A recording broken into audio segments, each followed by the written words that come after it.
Punya tetangga kos seperti Mbak Rina memang bisa membuat hati jadi lebih ringan. Apalagi bagi pemuda jomblo sepertiku, yang sering repot urusan makan setiap hari. Dan juga kalau lagi ingin begini, ingin begitu, ingin itu, harus kuatasi sendiri. Mbak Rina sangat perhatian. Ia sering membawakan lauk dan sayur untukku. Jadi aku tinggal memasak nasi saja. Tak perlu lagi sibuk memikirkan lauk atau belanja di warung. Kadang saat gajianku telat, Mbak Rina meminjamkan uang. Ia tak ingin aku dimarahi ibu kos yang terkenal galak dan bawel soal pembayaran. Selain baik, Mbak Rina juga terlihat menawan. Usianya sudah menginjak 29 tahun. Tentu saja dong, penampilannya masih segar. Ia tak kalah dengan anak kuliahan ibu kos yang baru semester 4. Wajahnya lembut keibuan, ada tai lalat kecil di atas bibir yang membuat senyumnya semakin manis. Tak membosankan saat dipandang mata lama-lama. Tapi jangan tunggu lama-lama kayaknya, nanti malah diambil orang. Tubuhnya proporsional meski tak terlalu tinggi. Kulit sawo matangnya sehat, senyum dan suaranya sangat menenangkan. Bisa membuat hati yang galau jadi adem. Ia tipe pendengar yang sabar. Saat berbincang, ia selalu menatap mata lawan bicara dengan penuh perhatian. Sikap itu membuatku kagum. Kadang dalam hati, aku membayangkan, seandainya suatu hari aku menikah, ingin sekali punya istri sebaik dan secantik Mbak Rina. Aku pernah berpikir dalam hati, kalau saja Mbak Rina belum bersuami dengan Mas Budi, mungkin aku akan berani menyatakan perasaan, meski usianya jauh lebih tua. Usiaku baru 24 tahun, aku sudah pernah pacaran 2 kali, namun keduanya berakhir karena sifat yang tak cocok.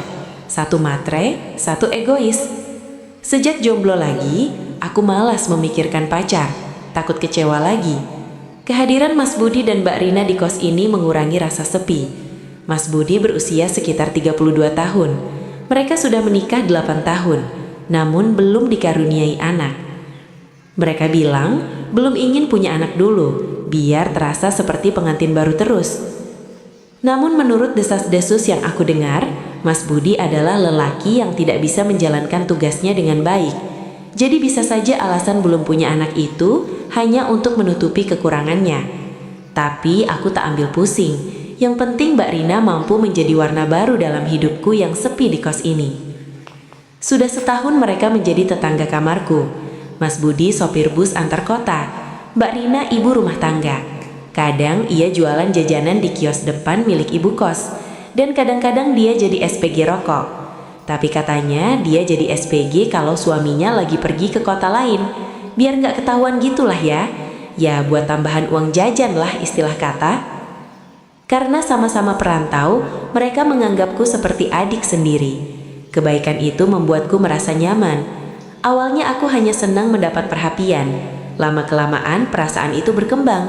Aku jadi lebih berani mendekat pada Mbak Rina. Aku kira ia akan marah.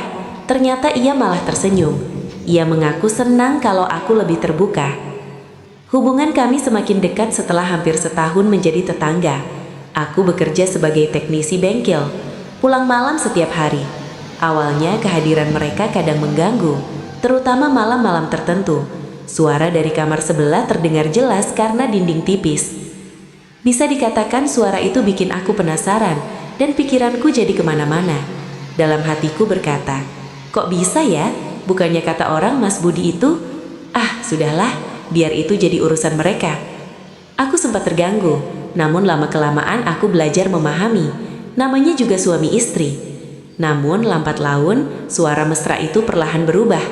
Mulai terdengar pertengkaran. Aku tak ingin ikut campur urusan rumah tangga orang. Hingga suatu malam Mbak Rina curhat padaku. Dari keluh kesah biasa, akhirnya kami semakin dekat. Saat itu aku yang sedang bengong di depan kamar didatanginya dengan wajah murung. Ada apa Mbak? Kok murung begitu? Tanyaku. Ia lalu mendekat tanpa menjawab. Taunya dia malah ingin curhat tentang masalah rumah tangganya. Dia menangis dan gak ragu-ragu. Malah ia bersandar di pundakku. Dia sih minta izin, mumpung suaminya lagi ke kota lain, sehingga aman gitulah ya. Setengah jam berlalu dan aku jadi tahu kalau masalah terbesar di rumah tangga Mbak Rina adalah soal momongan. Benar saja ternyata desas-desus selama ini. Mas Budi tidak bisa menjalankan tugasnya dengan baik. Sambil menelan ludah dan sedikit gugup, aku keceplosan bertanya, "Loh gitu toh Mbak? Lalu tiap malam Jumat itu bukannya kalian sering bernyanyi bersama gitu?" "Iya emang gitu, tapi itu bukan karena perahu motor Mas Budi, tapi dia malah beliin gantungan kunci khas Bali. Kamu tahu kan bentuknya seperti apa?" Aku menelan ludah untuk kesekian kali. Dalam benakku aku bergumam, "Ya Allah, kasihan sekali Mbak Rina. Mungkinkah aku bisa membantunya?" Di malam berikutnya aku pulang jam 10 malam. Di meja kamarku sudah tersedia nasi lengkap dengan lauk spesial, pasti dari Mbak Rina. Aku makan dengan lahap. Setelah mandi dan berganti pakaian santai, aku mematikan lampu, siap tidur. Tapi saat merebahkan badan, aku terkejut. Di balik selimut itu ada seseorang, bukan bantal atau guling, tapi itu Mbak Rina. "Mbak Rina, kamu ngapain di sini?" tanyaku sedikit terkejut. Ia langsung menutup mulutku dengan tangannya. Lalu tiba-tiba ia memeluk tubuhku pelan namun erat. Dengan suara lirih ia berbisik, "Maaf ya sudah mengagetkan. Malam ini Mbak numpang di sini. Ingin curhat soal Mas Budi lagi." Ia cerita panjang. Sore tadi Mas Budi pulang sebentar saja, lalu pergi lagi dengan alasan ganti tugas. Padahal Mbak Rina tahu itu cuma dalih. Ia kecewa berat. Suaminya berubah. Katanya ada orang lain dalam hidupnya. Tapi yang lebih membagongkan lagi, orang lain itu adalah laki-laki. Mbak Rina merasa tak dihargai lagi. Air matanya menetes. Ia sedih karena tak punya siapa-siapa untuk curhat di kota ini. Ibu kos cuek, takut jadi bahan gosip. Akhirnya ia memilihku, satu-satunya yang ia percaya mau mendengar. Aku hanya bisa memeluknya pelan, menghapus air matanya dan memberi kekuatan. Siapa tahu kan, dia jadi Ultraman? Aku khawatir kalau ibu kos tahu, namun Mbak Rina tak bisa menunggu besok. Ia butuh teman malam itu. Kami berbincang hingga larut malam. Ia menumpahkan semua kesedihan. Aku mendengarkan saja. Tak banyak memberi solusi, karena aku belum berpengalaman soal rumah tangga. Ia bertanya, "Menurutmu Mbak sudah tak menarik lagi ya? Di usia ini Mas Budi tega mencari yang lain?" Jantungku berdegup kencang. Aku menatapnya. "Tidak Mbak, Mbak masih sangat cantik dan istimewa.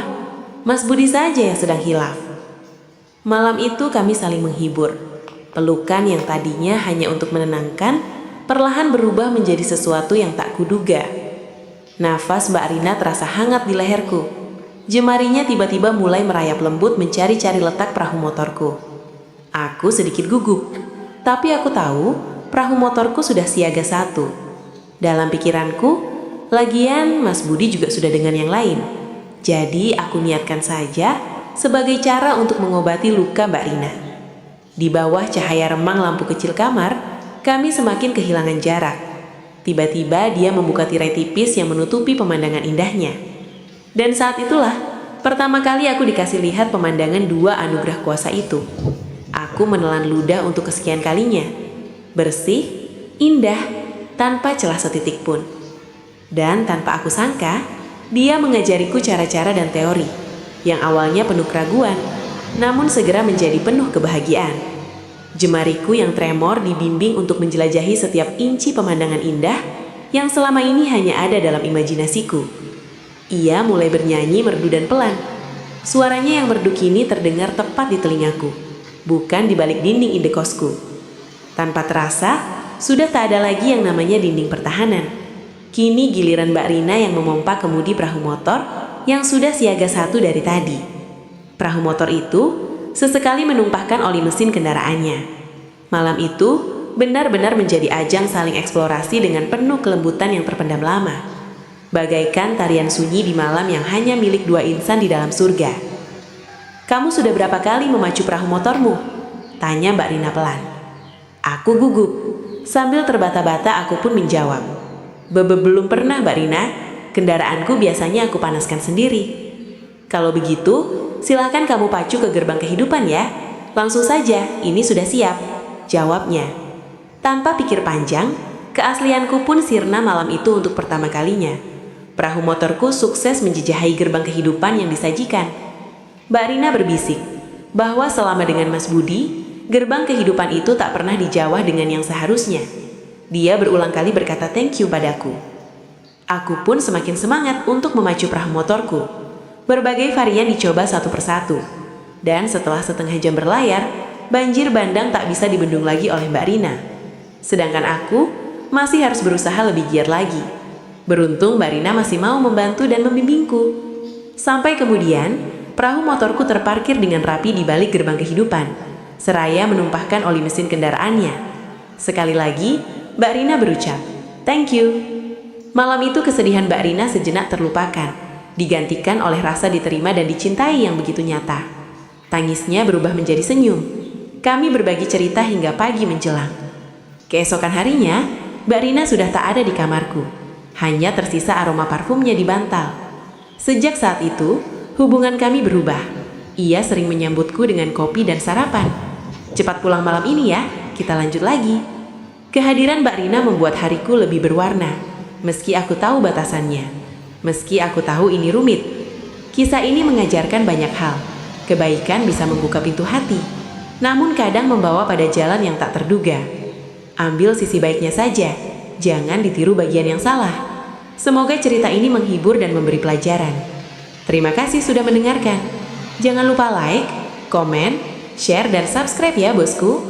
Kalian ingin cerita seperti apa lagi? Tulis di kolom komentar. Sampai jumpa di kisah berikutnya. Amin.